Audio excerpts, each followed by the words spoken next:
We walked all the way to Checkpoint Charlie that day. At the end of the road, the grey autumn light made the barbed wire and the concrete guard towers disappear into the sky, so that you could believe they kept on rising forever. I stood watching crowds of people stare at the only opening in the wall for 20 kilometres, and tried to pick out those who had come for a day trip just to gaze at it, from the locals who could remember it being built and still felt the loss. But the faces all showed the same mix of anger and quiet sorrow. The soldiers in their muddy brown uniforms looked bored as they paced back and forth between the metal barriers. They always looked bored. I once saw one grinning and winking at the girls in the crowd, but he was the exception.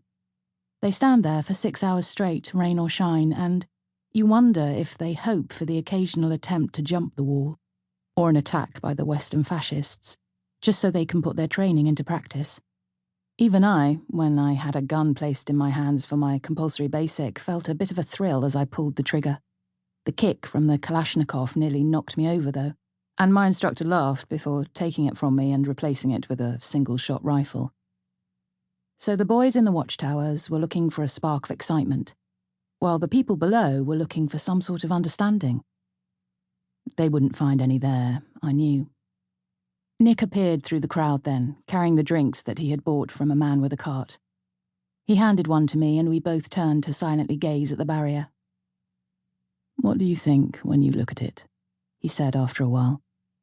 My eyes ranged over the barbed wire and thick camouflage netting that prevented you from seeing through the 10-metre opening in the concrete.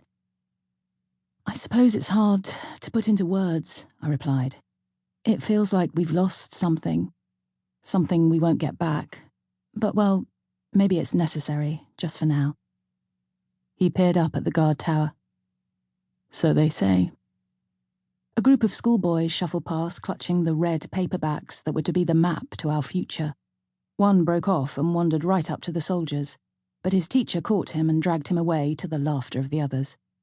They were just like the ones that I used to teach. I suppose children are the same everywhere. "Do you remember it going up?" I asked. "Vividly," Nick said. "Yes, vividly." I understood and twisted his warm fingers into mine. After 5 months of marriage, I could recognize the ridges and wrinkles in his skin. "At least we're on the same side of it." "Yes, that's something," he sighed. "I do have friends over there, though." I looked over at the guards, wondering what they were thinking as they stared back at us. It must all have seemed very different to them. Perspective changes things. "I expect you'll see them again. They might be on the other side right now, looking this way." "Perhaps." A man approached the schoolboys, offering photographs of the wall to be used as postcards. "Strange things to send," I said. "Presumably you give them to people you don't like." I smiled. The school party stopped in front of a hoarding showing the country split in half, with 10 occupied babies' cots on the other side, and 9 on ours alongside an empty one bearing the slogan, "Your child, strength in numbers." The boy's teacher reached into his briefcase, took out another copy of the Red Book, in which the first secretary had set out our nation's course, and began to read out a passage. Nick nodded in his direction with a skeptical smirk. "Does he think it's all going to work so beautifully?" he said. I glanced around to make sure that we couldn't be overheard. "Well, it's worth trying, isn't it? Surely if the state makes certain everyone is fed and has a job, 9/10 of all the fights and arguments we have with each other will be gone."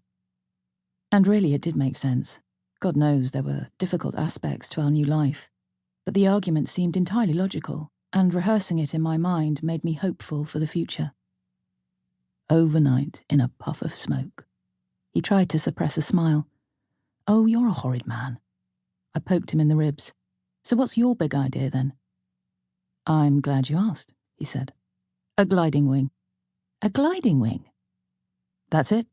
We build it on the roof in the dead of night. Wait until the wind picks up, then soar over the wall like a couple of birds, down a pink gin and slip into the best hotel we can find for an hour." He did some calculations in his head. "Make it 90 minutes.